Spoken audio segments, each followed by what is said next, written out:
Welcome to my Hebrew channel, and today I'm looking at Ruth 1 verse 6. This is a transition verse from Moab heading back to uh, Bethlehem. Now, Naomi has heard a few things about what's been happening, and now that because her life is basically fallen apart, it's a huge mess over there in Moab, and so now she feels she feels that she has to return home, and going home in very difficult circumstances. It does happen. We go off with great visions of what's going to happen in our lives, and then when we head back and have to get back to our family, oh, things didn't turn out so great. things, uh, things. The Lord has been angry with me, or the Lord hasn't opened doors for me, and we begin making all kinds of excuses as to what's happened to us, but quite often because of failures on our own part. Anyway, it is a very interesting passage. We're going to have a few key words that we're going to look at that will help us understand it with a little bit more profoundness, what's happening in the story and what happens in Jewish society, especially here is what we see here in Bethlehem. So on to the study. Again, we're using an ancient manuscript, 1,100 years old, and written in hand, handwritten, hand-painted actually. It's just a small brush making all of these marks here on the parchment. And we're at verse 1, verse 6. Now, chapter 1, verse 6. Kindly find yourself a good standard Bible translation to follow along, and you can hold it and watch for the English translation of it as we go through here in the Hebrew. Most of it here up to about here is going to be in the feminine gender because we're talking about Naomi and her daughter-in-laws. But at this point, when we reference Jehovah right here, it switches over pretty quickly to what he is doing. So this is what's happening with Naomi, and then in this verse, the focus does come on what Jehovah is doing for his people, and specifically later on, what Jehovah will do for Naomi and her family. So Misha from her husband. That was part of the last verse, the word of 1 verse 5. Verse 6 begins right here, and Takum. This is a comment satuv because it's a closed syllable, and so this comment is going to be pronounced O. Takum, accenting is on this second syllable here. Takum, he, that is she. Okay, again, that after a while you get used to it. Okay, he, that is she, and she rose up. Ve'kalotecha, and her two. And the translation here is daughters-in-law. That's something we understand very clearly.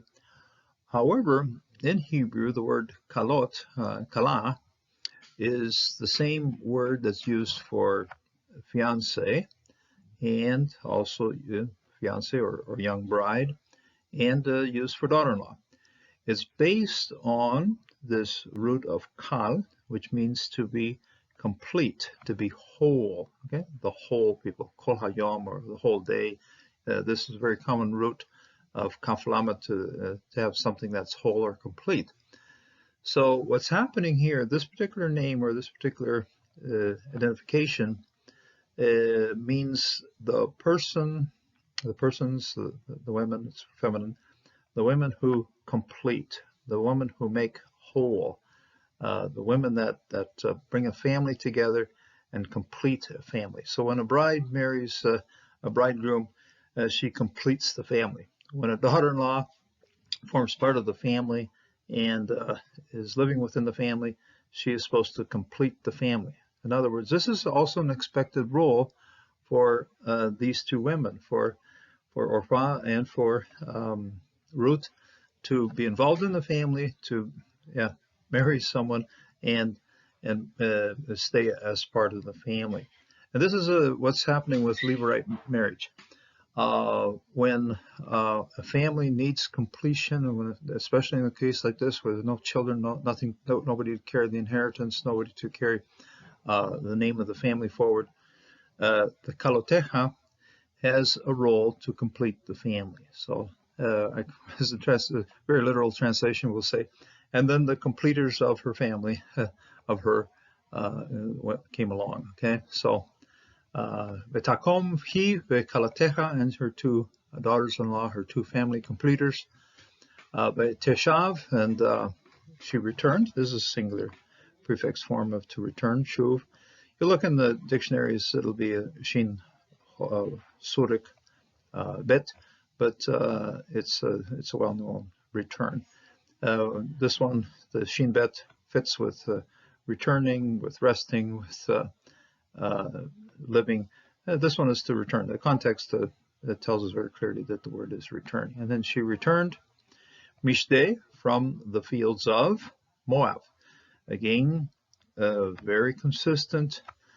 She did not have a town. She didn't have a city or anything there to live in. She was on the field. She was out in the open. And in a sense, when she said, oh, she had no protection, she really didn't. It was just a small hovel or small place out in the fields of Moab. Okay, Mishde, Moab, ki, because Shama, this is a feminine suffix ending of to hear, and she heard. Okay, very well known verb. Heard, not just heard, but to pay attention to, looked at intently. Okay, Shema has a little bit more than just simply hearing some gossip, but something that, oh, she was paying attention to. Okay, she heard. She really heard. Okay, Shema, Bijde, Moab, and it's this. We'll compare this one. Mishde, Moab, from the fields of Moab, and then in a field of Moab. Okay, in the field of Moab. This one's a construct plural, and this one's a construct singular. There's still a construct chain here, of course. Mishde, Moab, in the field of. And what happens here is the story begins with, ooh, there she is, among the fields of Moab. And here she is, oh, just in simply the one little spot that corresponded to her out there, just one little field. She had heard in the field of Moab. Key. It reduces the size of the place where she was each time. Now, modern translators go at it and they go, we've got to vary it out. We've got to put country, we've got to put nation, we've got to put people. No, it's simply fields. And the story really does hold her in a very humble spot with the use of this particular set of words here. Mishde, Moab, Shade, Moab, okay, the field of Moab. Ki, because Pagad, Yehovah, Adonai, because Jehovah has visited. Now, the visit of Jehovah is never social. And when this verb is turned into a noun, pekodim, that's things that happen, orders, okay? The visit of Jehovah here, he can visit on the iniquity that is punished. He can visit with food, as we have here. The visit of Jehovah always comes with a purpose. So Jehovah visited. Jehovah took notice of. Jehovah changed things out. Jehovah has come and restored the city, has brought back, has canceled out the famine.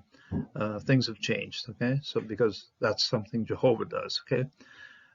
Ki, Pagad, Yehovah, et, direct object marker, Amo, his people, okay? Here it's identifying, okay, back to his people, the people of Judah, the people that he has rescued, the people he has established in the promised land, okay? Amo, his people. And now we have a very interesting set of, and all of these three words right here, these are the last three words of verse 6 here, because it does end here with a shiluk sof pasuk, normal ending of the verse here. And there are three very similar prepositions, and this is the preposition lamed here, this one, and this one, and this one, okay? Now, what we have here is latet, to give. That is the purpose, a preposition of purpose, in order to, tet. This is the root then of natan, and so this particular tau is the middle syllable, the middle consonant of natan. Now, both the first nun and the second nun of the root have disappeared. Apheresis and apocope has set in on both ends of this particular root. Those have all gone. And so this is the tau that's still the center of the root. And this tau right here is the tau that closes it out as a construct infinitive. Okay, so this is what happens. This was happening here with this very, very simple, very direct, very compact Hebrew working here. In 3 letters, you've got a big expression, to give. Okay, to give, in order to give, for the purpose of giving. And then again, a lamed of preposition, to them. Okay, lachem. We've seen lachem in reference to malon, kilion, to them. Okay, lachem. Notice that the accenting of chem is milra. Down at the bottom, the accent's on this side. Okay, lachem. Notice that this is a hey. Okay, lachem, to them. And then what are they receiving in order to give to them? Lachem. Now, this again, this by the way is not a preposition at this point. This is part of the root of food, of bread. Okay, and we've seen this particular word numerous times already as the second part of bet lechem. But this one is with it is milra, so the accenting has been pushed up. Mil-el. This is a milra. This is a mil-el. And so that's what a segolate of like lechem would have. And so we get milel accenting. Lachem is bread. So it's to give to them bread. Okay, lamed, lamed, lamed. Please don't confuse them. Sometimes I look at the wear and tear I see on the document, and I'm pretty sure this document was used for teaching, and the scribes who are doing the teaching wore out the letters a little bit by sticking their pointers on this particular sequence. I know that when I teach this particular sequence in class, I have to spend extra time explaining what's happening. Okay, latet, lachem, lachem. Okay, lachem, to give to them bread, to give to them food.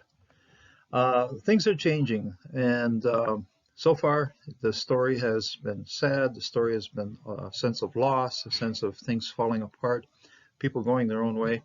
But here, Jehovah does something. He starts out by visiting with his people, restoring to his people the food that they require. And this is enough then to move Naomi from getting up, leaving Moab, and with her 2 daughters-in-law, with her 2 family completers, and heading back because she's heard some good things about Jehovah. She still has a very negative opinion about El Shaddai, but now she's heard that Jehovah has been kind to his people, and that is a good enough encouragement for her to return to her people, knowing that Jehovah is now caring for his people. And that's where it's at. When we find ourselves in trouble, we turn to the Lord, and the Lord turns to us and rescues us, and in this case, gave his people bread, gave his people food. We live always with the hope that the Lord will care for us and the Lord will provide to us. God bless, and may God provide to you also in this day.